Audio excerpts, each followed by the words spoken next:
গুণমুগ্ধ কন্দুৱাই অচিন দেশলৈ গ'ল ছাত্ৰনেতা বিনোদ কলিতা। দক্ষিণ কামৰূপ মহাবিদ্যালয়ৰ ছাত্ৰ একতা সভাৰ প্ৰাক্তন সাধাৰণ সম্পাদক তথা অসম জাতীয়তাবাদী যুৱ ছাত্ৰ পৰিষদৰ কামৰূপ জিলা সমিতিৰ বৰ্তমানৰ সাধাৰণ সম্পাদক বিনোদ কলিতাৰ আকস্মিক বিয়োগ। জাতীয়তাবাদী যুৱ ছাত্ৰ পৰিষদৰ কামৰূপ জিলাৰ সাধাৰণ সম্পাদক বিনোদ কলিতা আৰু নাই। কালি নিশা প্ৰায় ২:৩০ মান বজাত GMCHত ইহলীলা সম্বৰণ কৰে বিনোদ কলিতাই। যোৱা কিছুদিন ধৰি যকৃত ৰোগত আক্ৰান্ত হৈ আছিল বিনোদ কলিতা। অৱশেষত নিয়তিৰ ওচৰত হাৰ মানি অজান দেশলৈ উৰা মাৰিলে অসম জাতীয়তাবাদী যুৱ ছাত্ৰ পৰিষদৰ কামৰূপ জিলাৰ সাধাৰণ সম্পাদক বিনোদ কলিতাই।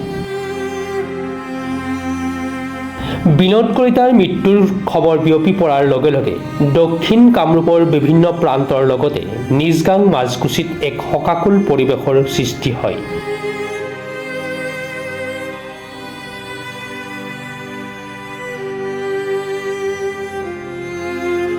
মৃত্যুৰ সময়ত ৩৮ বছৰীয়া বিনোদ কলিতাই ইহ সংসাৰত পত্নীসহ এগৰাকী ১৪মহীয়া কন্যা সন্তান এৰি থৈ যায়।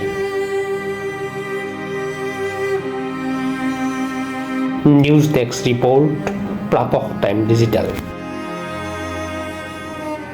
শদিয়াৰ পৰা ধুবুৰীলৈ, বৰাকৰ পৰা ব্ৰহ্মপুত্ৰলৈ সকলোৰে মাজত চিনাকি এটা নাম প্ৰাতঃ টাইম। থলুৱা ভাষা, কৃষ্টি আৰু সত্য বাতৰিৰ আধাৰত প্ৰতিষ্ঠিত খবৰ প্ৰাতঃ টাইমৰ প্ৰতিটো বা বাতৰি পুংখানুপুংখভাৱে চাবলৈ Facebook, YouTube, website, Twitter, Instagram আৰু ব্লগাৰ পেজত লাইক আৰু ফ'ল' কৰক। ধন্যবাদ। অসমৰ নপুৰণি কবি সাহিত্যিকৰ বাবে সুখবৰ। প্ৰভাতী অসম সংবাদ গোষ্ঠীৰ দ্বাৰা পৰিচালিত সাপ্তাহিক কবচে আয়োজন কৰিছে এখন কাব্যগ্ৰন্থৰ প্ৰতিযোগিতা। সগৌৰৱেৰে ৩০টা বৰ্ষত খোজ থোৱা অসমীয়া সাপ্তাহিক কবচ কাকতখনৰ উদ্যোগত কাব্যগ্ৰন্থ প্ৰতিযোগিতাৰ আয়োজন কৰা হৈছে। ২০২২ চনৰ পৰা বৰ্তমানলৈ প্ৰকাশিত অসমীয়া কাব্যগ্ৰন্থ দুকপিৰ লগতে লেখকৰ সম্পূৰ্ণ নাম ঠিকনা সখীয়াকৈ লিখি অহা ৩০টা মেম্বৰৰ ভিতৰত তলত দিয়া ঠিকনাত ডাকযোগে পঠাব পাৰিব। আমাৰ ঠিকনা সাপ্তাহিক কবচ, প্ৰভাতী অসম সংবাদ গোষ্ঠী, বিজয়নগৰ ডাকঘৰৰ সমীপত, কলিতা মাৰ্কেট, ৩য় মহলা, জিলা কামৰূপ অসম ৭৮১১২২।